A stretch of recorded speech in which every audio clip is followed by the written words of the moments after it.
Welcome to the range. Here with your host Brandon Brown. Here we're beginning a relationship panel for the evening.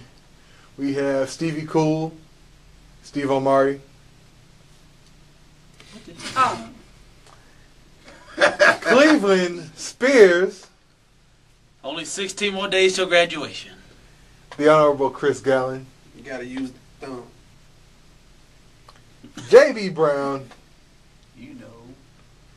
and one of our featured panelists for the evening, Ashley, A.K. as the Facebook say, Wilson. Hello. And today the topic for discussion we have relationships in the workplace. Everywhere, In the workplace. everywhere anybody has worked. You can't say that you didn't try. Can't say that you didn't Yeah, try. I can. Yeah, I can. Or you didn't have the thought about it. Okay, never mind.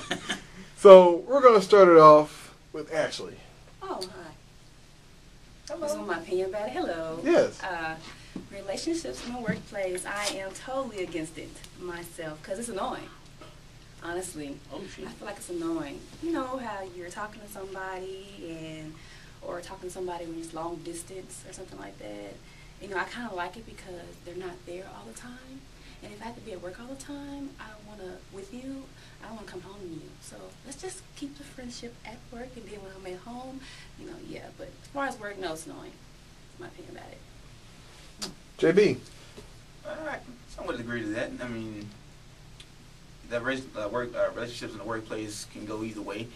It's just the fact that, like, if you are pretty much responsible or mature enough to handle the person that you're digging or the person that you're already with and you're working with them already anyway, the fact that you keep your personal life, like, at home and don't bring it to work, because nobody wants to see all that at work anyway. They already know what's going down between you and said person.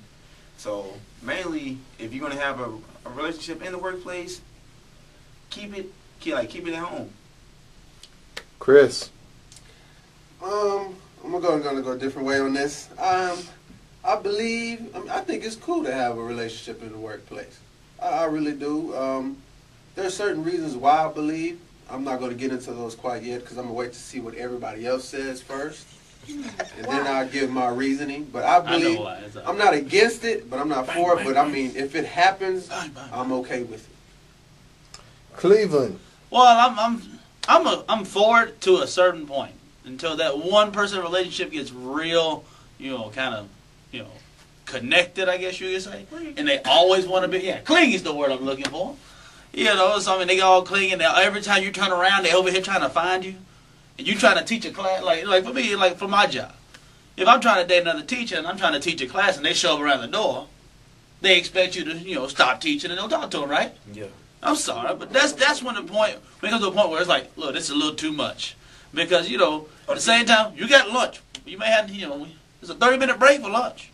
Are the teachers fine though? There's some fine teachers that might move this. It don't matter if they find it. But it don't matter if they find the ugly. The fact that you gotta bother me while I'm trying to shape young bastard minds, then don't come bother me. I ain't with all that.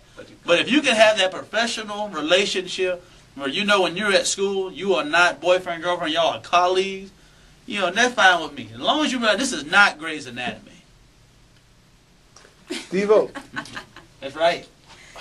Man, I'm gonna have to go against it. Like, my manager told me when I was working at this set job, I'm just saying Taco Bueno. Oh man, hey, shout out to Steve for hooking the brother up, dog. Oh, so I tried when I was working there. But basically, my manager was telling me, I went to him in confidence, like, hey man, do you think I should talk to old girl? He was like, well, he's like, really, Steven?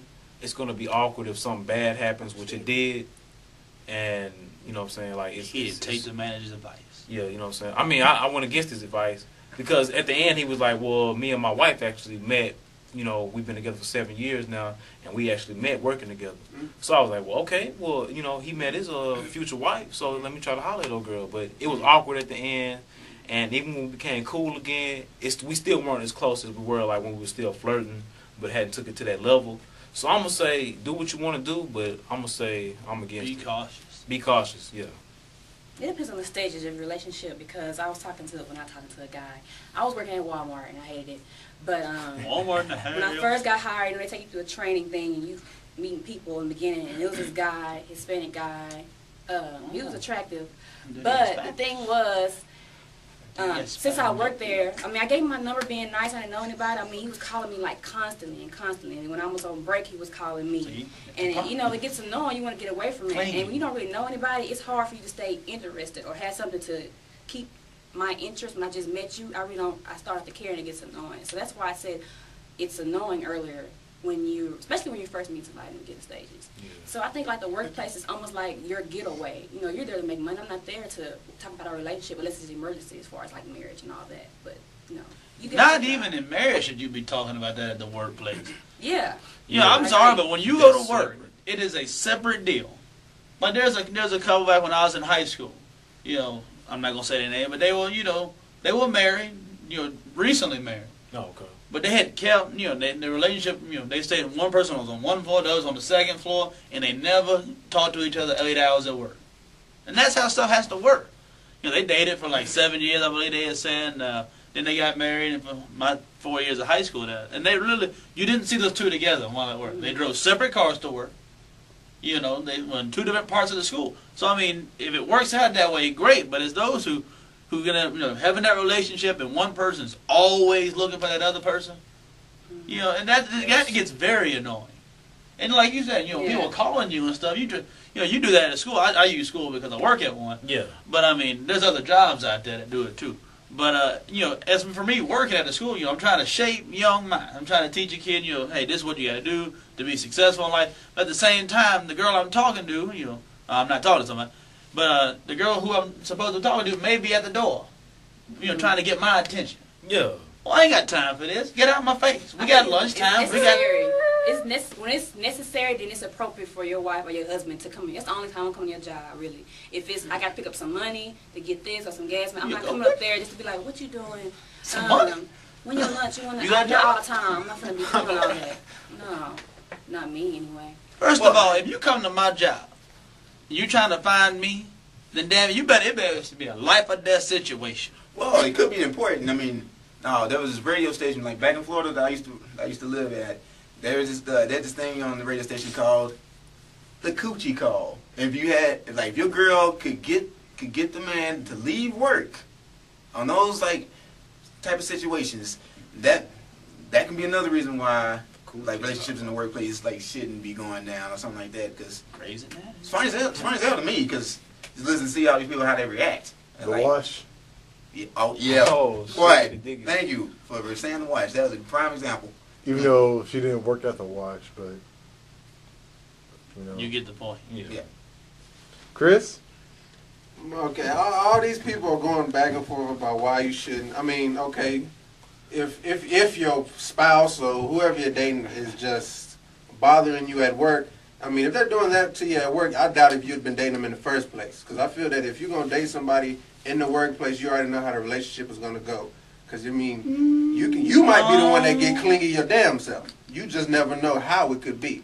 And I'm saying one person or the other. It's not necessarily they all.